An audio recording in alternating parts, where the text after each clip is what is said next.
Today on AGetc, we have a four-part series about innovations in irrigation systems from Jonathan Aguilar, an Extension Water Resources engineer. See the different types of systems and how you can integrate these technologies into your current water conservation plans for the future. And we'll end with K-State Livestock Feed Safety Specialist Cassandra Jones talking about what this virus can do to the swine industry in the U.S. and what producers need to do to keep from getting this virus.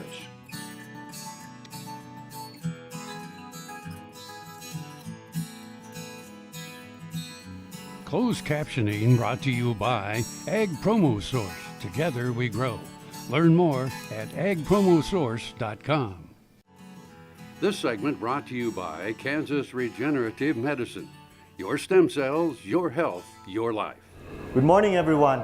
Thank you for being here and have this opportunity to be able to talk with you. Again, my name is Jonathan Aguilar, and I'm based out in Garden City. I work with the Kansas State Research and Extension. By profession, I am an agricultural engineer. I'm an irrigation engineer by research interest. I'm a extension specialist by majority of appointment, and I'm a farmer by family interest. So before I talk about innovation irrigation, I just like to let you know that I got interested with agriculture because of my dad. My dad was a weekend farmer, and he usually asked me to go to the field when he visits the farm and just look around. Our farm is probably very small, way back in the Philippines. It's about 20 acres roughly, with rice, coconut, mango, black pepper, and all of the other things that you could probably think of in terms of fruit crops or tropical fruits. But that's one of the reasons why I got interested with agricultural engineering. And of course, the fact that I got tired drying rice in the pavement, manually drying them in the field, and so I thought that there must be another way, there must be a better way. So that got me interested with agriculture. So fast forward, I learned about agricultural engineering, and I'm passionate about irrigation management. From the source of the water towards where it is being applied. So from the source to the application of the water to the field, that's my passion right now. So I mentioned about my Philippine background. Why? Because I've learned about and saw a lot of irrigation system, from the best to the worst, from different conditions, from the driest, where we have in western Kansas about 16 inches of rainfall in a year, to the wettest in the Philippines, where we got 10 feet of rainfall in a year. So I've seen them being applied in different situations and different conditions. But there's really, wherever you are, there are interesting things that are going on in terms of irrigation. So what I'm going to talk to you today is about three things that I think is very interesting in Kansas. So I'll focus on application sprinkler packages. The other thing would be irrigation scheduling. And the third, that probably some of your peers are also involved, is the peer-to-peer learning that we are having with a network of water technology farms. So those are the three things that I'm going to talk about. So first of all, for those people that have not really been involved in a lot of irrigation, so what is irrigation? Why do we irrigate? Well, the most critical answer is that we would like to grow crops. So I've seen, if you are really in a dry area and you don't have any water, that crop is not going to grow without any water. So irrigation is key. But for a practical reason, why we irrigate is for crop to boost productivity. So in Kansas, overall, we've got only 15% of irrigated land.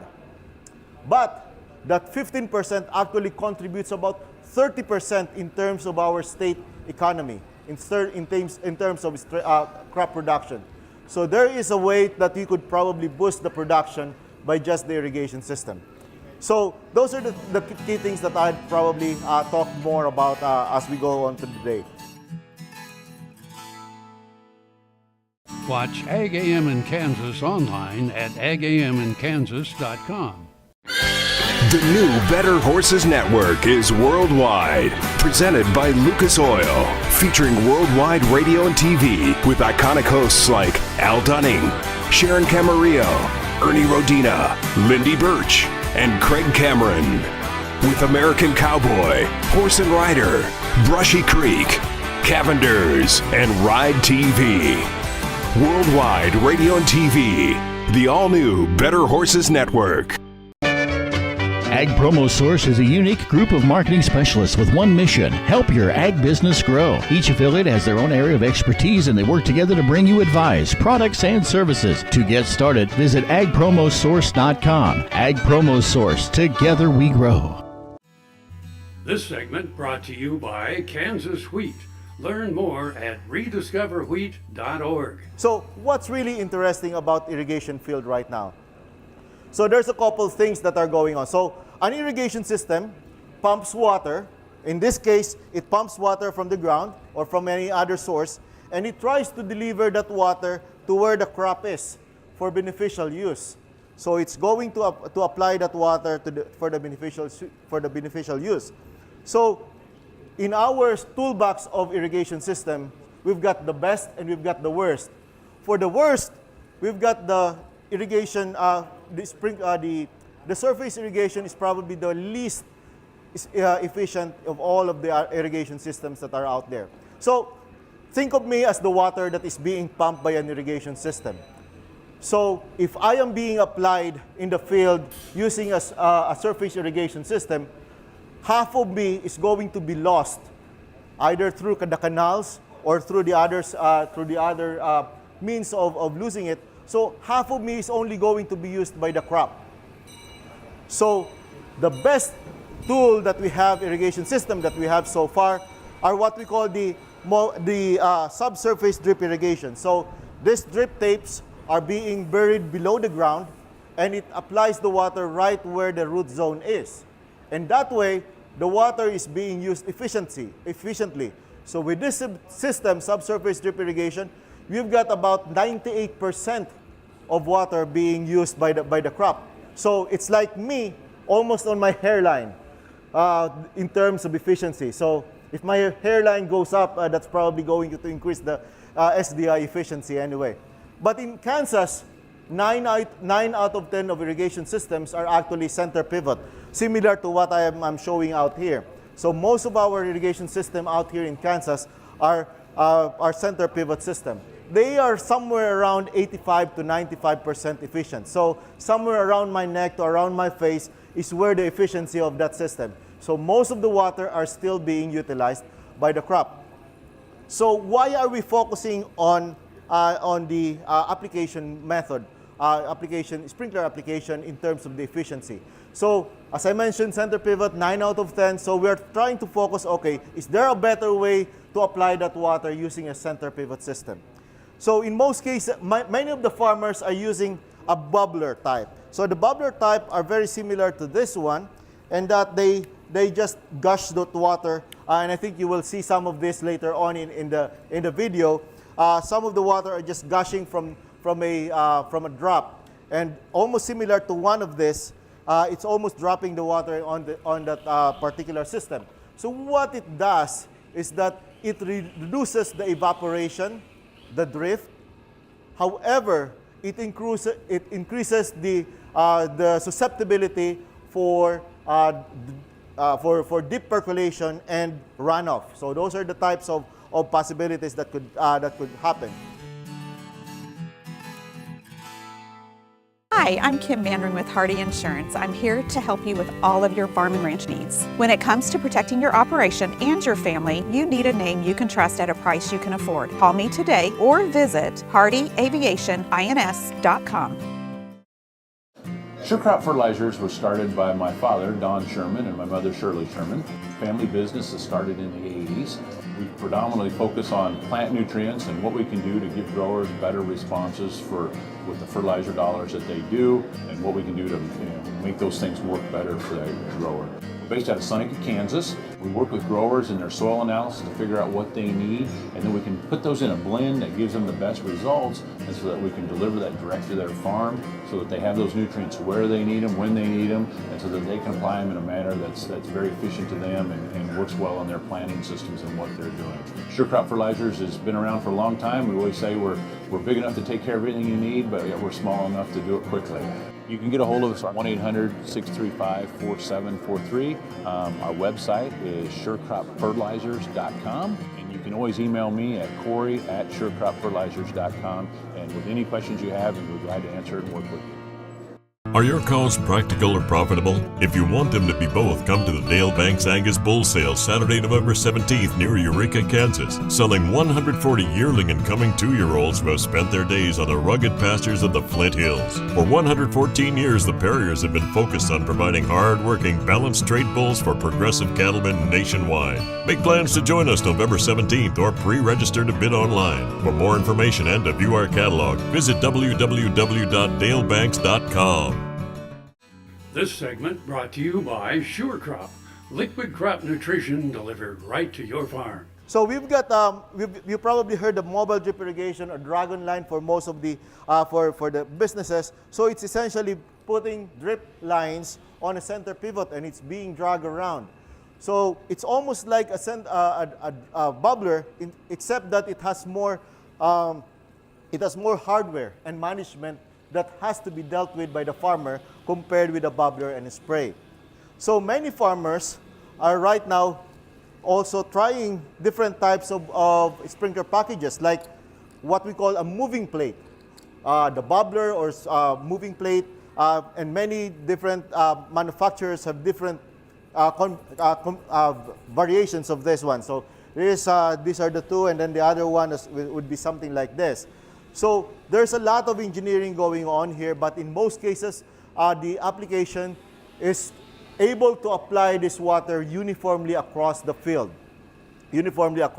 So, those are the moving, and then those that are fixed are also like this. So some of them are just spraying the water right around the area where as it goes around, it almost uniformly applies that water. So similar to what I'm showing out here, this is just a fixed plate wherein the water is just being applied in the water. So why are we looking at some of those sprinkler packages? Because not all of them are going to be very useful or at least applicable to each place. So the design should be very careful such that you don't have runoff, you don't have deep percolation, and at the same time you reduce the drift and the evaporation that could possibly come from this irrigation sprinkler packages. So based on the design, most of them are actually very good. What is actually more critical is the way that we design it on the system and the way that we use it. So which drives me to the second point that I'm going to talk about, which is irrigation scheduling. So when do you know you have to irrigate, and how much do you have to irrigate your field? That's a tough question sometimes. So let's go back to the basic. So if I'm a plant, I'm out in the field, I have to cool down because I am in under the sun. So actually 95 to 98% of the water use of the plant is being used for cooling. So most of the water that is being extracted by the plant is used for cooling. So if we are able to know how much water is on the soil, how much water is being evaporated, and how much water is being applied, we have an idea of when to irrigate and how much to irrigate. So the water that is being used by the plant for cooling and for beneficial use, we call it crop water use. Or a more technical term, we call it evapotranspiration. Or to shorten it, it's just an ET. So that's essentially what we are trying to figure out in some of this irrigation scheduling. And fortunately for Kansas, we have an app for that. It's called CanSched. Anybody remembered about the movie Ratatouille? That says, oh, anybody could cook. Anyone could cook. Well, we have a version of that. Anyone could sched. So that's why we call it CanSched. Hopefully that you will be able to schedule irrigation system based on known facts like evapotranspiration. Hello, I'm Dr. Frank Lyons from Kansas Regenerative Medicine Center here in Manhattan, Kansas. Daryl was one of our patients that we did about 7 months ago. I dug trees by hand for years and years and years. In the process, I wore out my rotator cuff. But when I learned about this process, I thought if there's a way to get rid of this pain, then I want to do it. So we did it and it worked. I'm not going to go out and take trees with a shovel anymore, but I can do the things that I want to do now.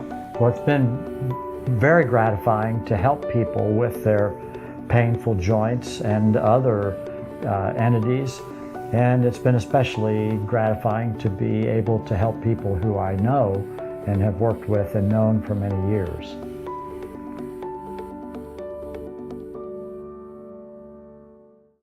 Valley Vet Supply is devoted to providing information and professional quality products at reasonable prices. Valley Vet Supply.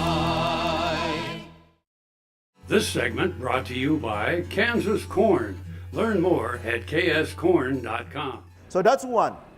The other thing that people are using right now, and I think that technology is improving, are the use of soil moisture sensors. So if we know how much water is in the soil, then we probably have an idea of when to be able to irrigate. However, most of these sensors, unfortunately, are not yet accurate in terms of giving us how much water is on the soil. However, it gives us a good idea of when it is too wet or when it is too dry, which gives us an idea of when to irrigate. So, soil moisture sensors are able to help us to be able to do those things. And the good thing about soil moisture sensors is that it goes directly to our mobile devices or computer. So we don't have to go to the field to get the idea of how much water is there, but just give us that information right in our mobile devices. So the third way to be able to do scheduling is by asking the plant itself. Yes, we are going to ask the plant regarding if they need water or not, or if they're hot or not, or if they're happy or not. So how do we do that? Chad mentioned about the satellite and so forth. So in general, when I mentioned that most of the water is being used for cooling, so if you don't have the water, then the tendency for the plant is to get hot. So we are using thermal cameras, thermal sensors, to be able to detect if there are already changes in terms of the temperature of the crop and figure out if we need to irrigate them or not. So that's one. So the thermal temperatures, thermal sensors, either stationary or on a UAVs or drones or on an airplane or even on a satellite, miles and miles away out there, could give us an idea of knowing if the plant needs water or not. So that's one. Another technology that is coming out is what we call a dendrometer. So the dendrometer, it's a good term, it's a big term, but essentially it tries to monitor the expansion and contraction of the stem. If it is getting water, it tries to expand, and if it is not getting water or flowing water on the stem, it tries to contract. So that minute movement on the stem, we are now able to detect if they need water or not. It's being used right now in crops like grapes and citrus, but there is already some companies that are trying it with some row crops. So that's another way that we would probably know if the plant really needs. So we are now trying to translate those signals from the crops, from the plants, to tell us if they really need water. However, I'd like to emphasize that those three methods, ET, soil moisture sensors, and the crop itself, they are not always foolproof. Sometimes it fails, sometimes it's good, sometimes it's not. So having one or two or more of those sensors actually gives you more confidence to make the decision to turn on or to turn off the system in most cases. So those are the three. And then the last thing that I'd like to mention is that all of these technologies there are already farmers that are testing it in their field, or if not using them out here in Kansas. And they are talking about it, and they are sharing their information about it. We know that because we have been going around with the field days for the water technology farms, and we only prepare about 30 minutes to an hour of program, but the producers stays there for 1 more or 2 more hours trying to just talk to each other about their experience with these technologies. Some of them say that, oh, it's not working in our situation. Some of them would say it works, and this is what I think is going to be successful in our farms. So these are farmers that are trying to educate each other, trying to share their experience about all of these technologies that I just mentioned, and hoping that there will be more adoption of this as we go along. So those are the things that I just like to mention about these technologies, innovations in irrigation. There's a lot of things that are going out in the field soon, but just giving you an idea that yes, there is hope to be able for us to produce more, keep the food affordable in most cases, and be able to address things like drought. I think that for us, it's the irrigation that would give you some insurance that your crop will still go through during those droughts. Tarwater Farm and Home has been family owned and operated since its beginning in 1978. What you need for farm and agriculture, lawn and garden, clothing and footwear, and so much more. You'll be surprised at what you'll find in this huge store. They have what you need and lots of it. So come take a look. You'll discover that customer service is first and foremost. Always has been with the Tarwaters. Tarwater Farm and Home, 4107 North Topeka Boulevard. The Kansas Wheat Innovation Center in Manhattan is rediscovering ways to get improved varieties and new genetics in the hands of farmers faster. Grower-led and checkoff-funded research initiatives are bringing about positive change. This grassroots leadership provides a strong voice in Topeka and Washington, D.C. Now is the time to partner with Kansas Wheat in moving wheat forward. Kansas Wheat Commission and Kansas Association of Wheat Growers. Farmers investing in their future and yours. Log on to rediscoverwheat.org. This segment brought to you by Kansas Soybean Commission. Progress powered by Kansas farmers. African swine fever virus is a terrible disease that obviously affects only swine. This is a virus that would have mortality across all ages of pigs. So African swine fever virus is quite a bit scarier than PEDV. This would be important economically to the swine industry. It's estimated to cause about $4 billion of impact if it were to get into the United States. African swine fever virus, because it is a foreign animal disease and a reportable animal disease to the World Health Organization, requires its status to be listed as a biosafety level 3 agent. That means that this research can only occur in laboratories that have biosafety level 3 status, and so all of the research that we're doing with African swine fever virus occurs at Pat Roberts Hall, or the Biosecurity Research at Kansas State University. Pork producers are on heightened alert for this disease to potentially enter the United States, because if it does, most of the highly virulent strains will cause about 100% mortality. In the past 6 to 8 weeks is that it's now been transmitted into the domestic pig populations in both Romania and in China. China includes about half of our pig population on a global basis. Because of their high concentration of pigs, predominantly in the eastern 1/3 of their country, as the disease has moved into the domesticated swine herd, it's become a real risk for transmission into the United States. That's because we import a high quantity of ingredients and products from China into the U.S. Things like soybean meal and choline chloride have been demonstrated to harbor virus or keep it viable for a long period of time. We have recently put a number of resources on our website, www.ksuswine.org, to help producers and feed manufacturers understand what they can be doing to help prevent African swine fever virus transmission into the United States. Some of these things include just prevention of import of some of the ingredients from high-risk countries that have shown susceptibility to harbor the virus. Having a major virus like African swine fever virus enter the country would be devastating economically to our agricultural sector.